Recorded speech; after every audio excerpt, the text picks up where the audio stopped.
Bilir mənim Rəbb Allahım ürəyimin sirlərini, kəlamını oxuyanda buxar olur şübhələrim. Sözü baldan şirindir, heyran edir o məni, onun sonsuz məhəbbəti.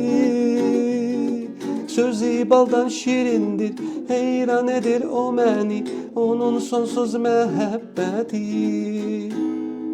Rəbbin sözü bir dəryadır, təmizləyir ürəyimi. Mərhəməti çox genişdir, yoxdur ona bərabəri. Sözü baldan şirindir, heyran edir o məni, onun sonsuz məhəbbəti. Sözü baldan şirindir, heyran edir o məni, onun sonsuz məhəbbəti. Rəbbin sözü su tək axır, mənim qəlbim şəfa tapır.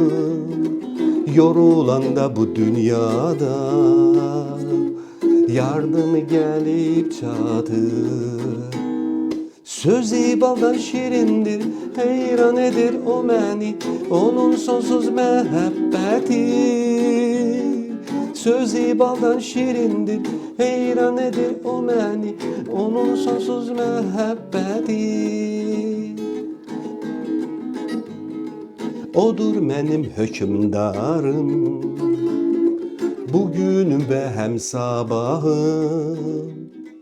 Ümidim mənim pənahım, ona bənzər varmı kimsə? Sözü baldan şirindir, heyran edir o məni, onun sonsuz məhəbbəti. Sözü baldan şirindir, heyran edir o məni, onun sonsuz məhəbbəti. Onun sonsuz məhəbbəti. Onun sonsuz məhəbbəti.